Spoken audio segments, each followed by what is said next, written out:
நிறைய கொடுத்தாலும் அது என் பிள்ளைக்கு ஜீவன் அல்ல.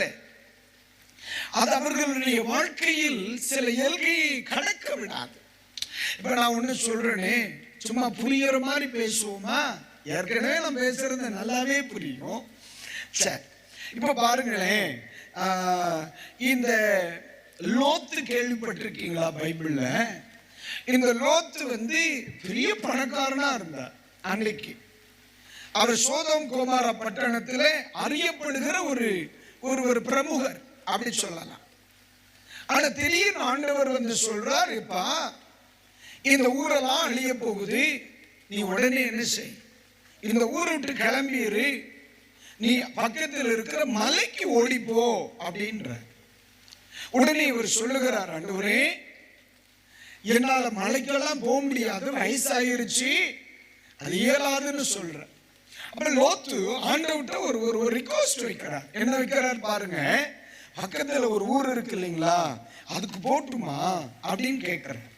உடனே அவருடைய இயலாமையை புரிந்து கொண்ட கட்ட ஆண்டவர், நம்முடைய ஆண்டவர் ரொம்ப பாவங்க,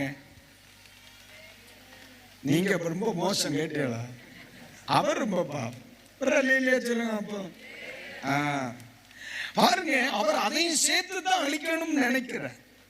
இவர் சொல்ற இல்ல, என்னால மலைக்கு போக முடியாது, அந்த ஊர் ஓரமா ஒதுங்கிக்கு வா அப்படின்னு கேட்கும்போது ஆண்டவர் சொல்ற, சரி பரவாயில்ல. அதனாலதான் அதன் நிமித்தம் அந்த ஊரை அவர் என்ன செய்யல, அழிக்கவில்லைன்னு எழுதி வச்சிருக்கு. சரி, அது ஒரு புறம் இருந்தாலும் இப்படியெல்லாம் எஸ்கேஸ் ஆண்டவர் கொடுத்த பிறகும் அவரும் அவருடைய குடும்பமும் தாமதித்து கொண்டிருந்தார்கள் அப்படின்னு இருக்கு.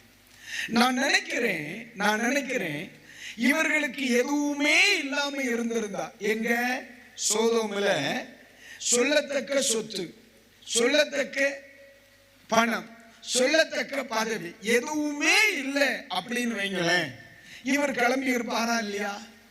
கிளம்பி இருப்பார் தானே. அந்த அம்மா திரும்பியே பார்க்க மாட்டேன். ஏன்? தோத்திர கர்மம் முடிச்ச இந்த ஊருக்கு வந்த பிறகு ஒரு வரவெடுப்பு கூட வாங்க நடக்கலையே, இந்த ஊரே வேண்டாம், திரும்பி பார்க்காம நடேன்ட்டு. ஆனா ஊர்ல ஏகப்பட்ட சொத்து செல்வம் மேன்மை வந்ததுனால இப்ப ஆண்டவர் கூப்பிட்டா கூட தாமதம்.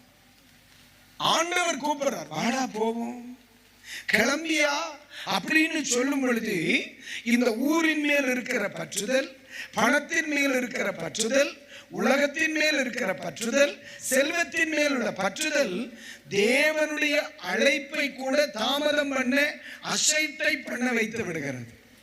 அல்லேலூயா. ஏன் திரும்பி பார்த்தாங்க? நான் நினைக்கிறேன் அந்த பாட்டியம்மா மிக்ஸி போச்சு பாடி இருக்கும்ல, பிரிச்சு 3 மாசம் இல்லையோ ஆச்சு, இன்னும் இஎம்ஐ முடியலையே, பிரிச்சு போச்சு. இதை திரும்பி பார்த்து அவளும் போன. அப்ப நம்ம ஒன்று புரிந்து கொள்ள வேண்டும், இன்னைக்கு நாம் சொல்லுகிற சொத்து, சுகம், ஆஸ்தி, அந்தஸ்து, மேன்மை, இத குறிச்சு இயேசுப்பா சொல்றாங்க, ஐயா இதுக்கு பின்னால ஓடாதையா, இது உனக்கு ஜீவன் அல்ல. அல்லேலூயா. என்ன ஒரு மாதிரி பாக்குறீங்க? இது நமக்கு ஜீவன் அல்ல. ஆண்டவர் தந்தா சந்தோஷமா பயன்படுத்துங்க, ஆனா இது ஒரு ஜீவன் அல்ல, இது வாழ்வு அல்ல அப்படின்ற